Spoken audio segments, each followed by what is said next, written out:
Hello guys, मैं हूं सनी और आप देख रहे हैं हार्डवेयर माना। कूलर मास्टर ने हाल ही में एक नया गेमिंग हेडसेट लॉन्च किया है एंड दैट्स द CH321। अब वैसे तो कूलर मास्टर काफ़ी पॉपुलर है विद MH752 एंड MH650। तो ये देखना इंटरेस्टिंग रहेगा कि क्या ये बजट हेडसेट कुछ कमाल दिखा पाता है कि नहीं। तो बिना किसी देर के let's begin.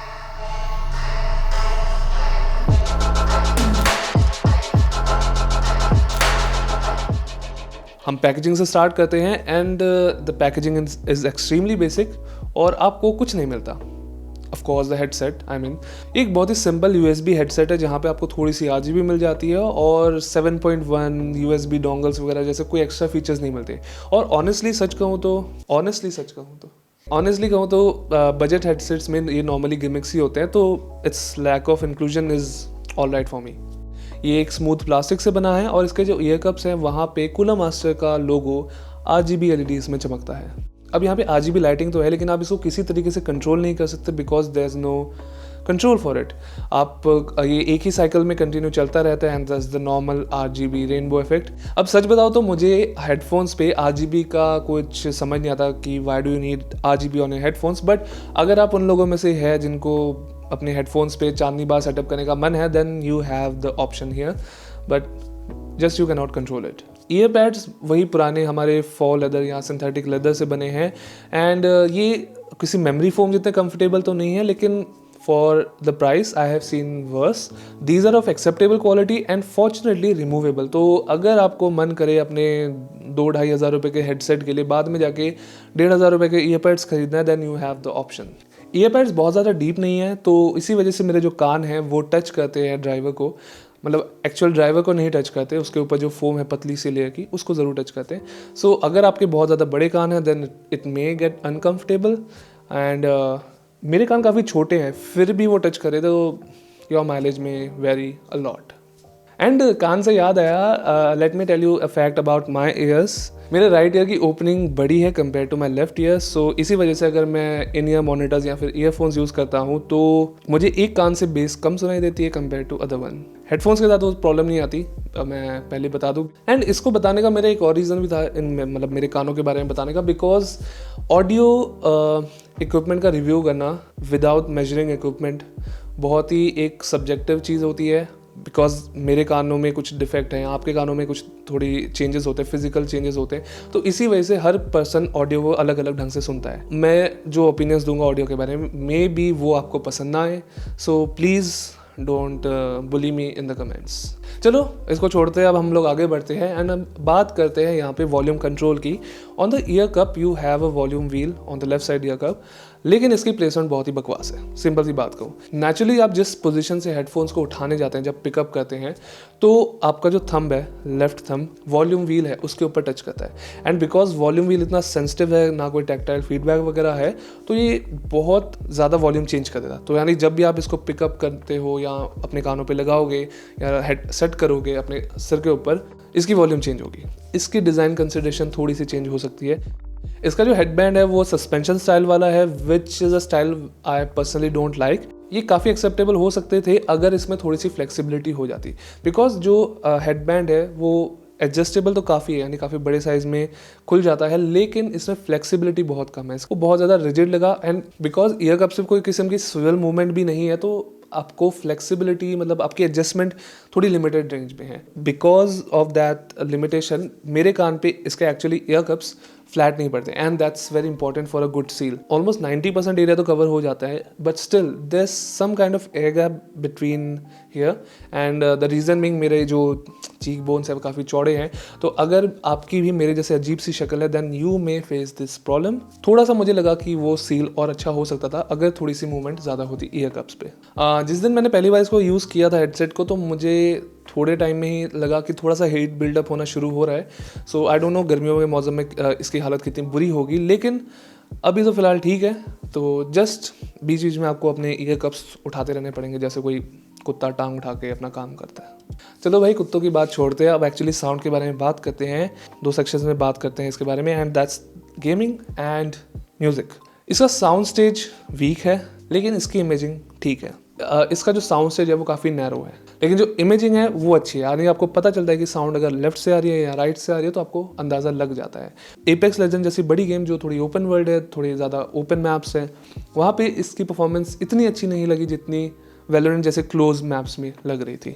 Left to right localisation या फ्रंट टू बैक लोकलाइजेशन भी इस हेडसेट में अगर बहुत ज़्यादा पास साउंड आ जाती है कोई, थोड़ी सी डिफिकल्ट लगी। मतलब आपको थोड़ा सा ध्यान देना पड़ता है कि एक्चुअली साउंड कितनी लेफ्ट है कितनी राइट है, वो एग्जैक्ट पिन पॉइंट एक्यूरेसी नहीं आ पाती।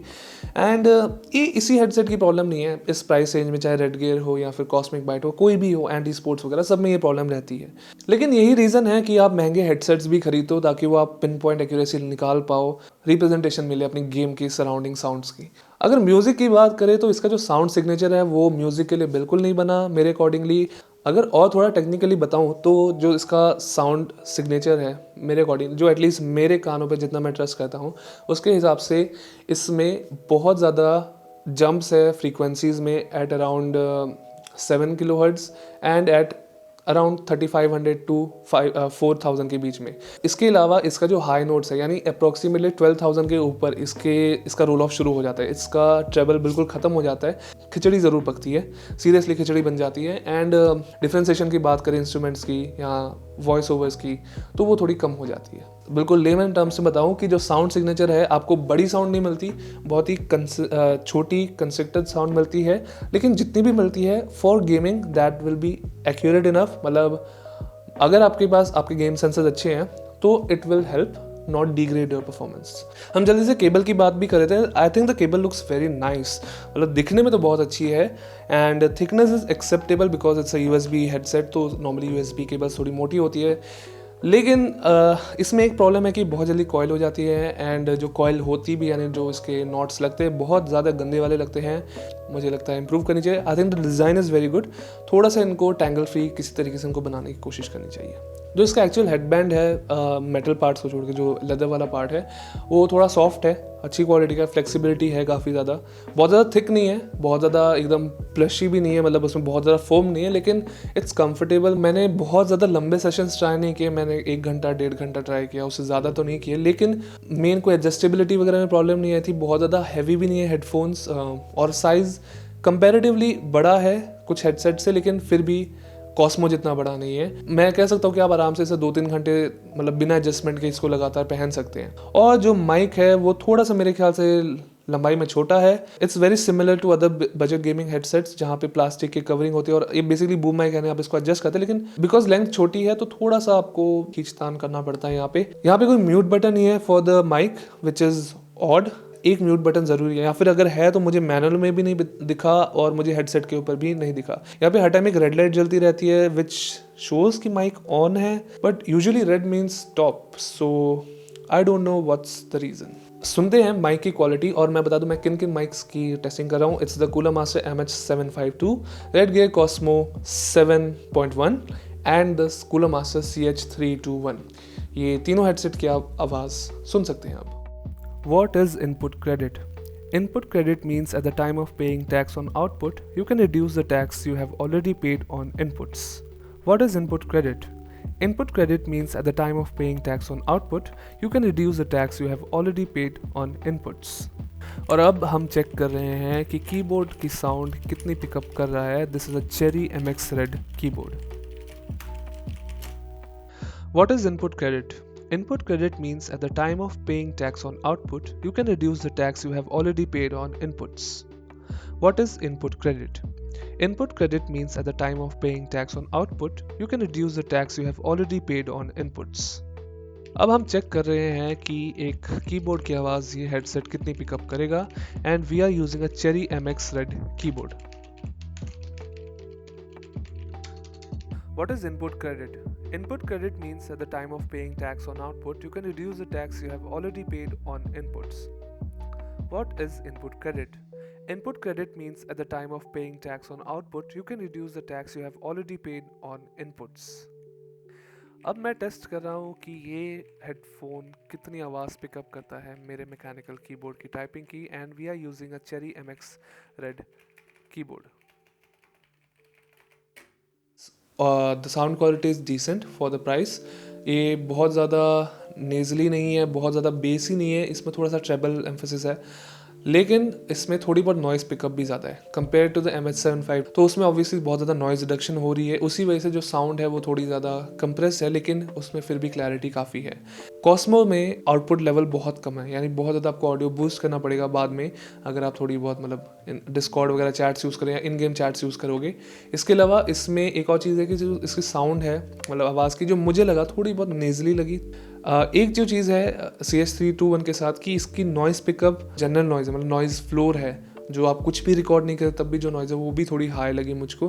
बाकी आप प्लीज़ मुझे बताएं, आपके सामने तीनों रिकॉर्डिंग्स है, कि आपको कैसा लगा, आपको कौन सा बेस्ट लगा, आप प्लीज़ हमें लिख के बताएं ज़रूर। सो गाइज, हमने देख लिया है कैसी है इस हेडफोन्स की परफॉर्मेंस, हेडसेट की performance, and honestly Cooler Master could have done better, and here's the reason why. अगर ये हेडफोन्स सिर्फ 2000 रुपये का होता या 1900 रुपये का होता तो उस केस में मैं इसको बोलता it's a decent headphone for people जिनको बाय करना है, बिकॉज बाकी बजट में भी सारे हेडफोन्स की साउंड क्वालिटी थोड़ी बहुत ऐसी ही है।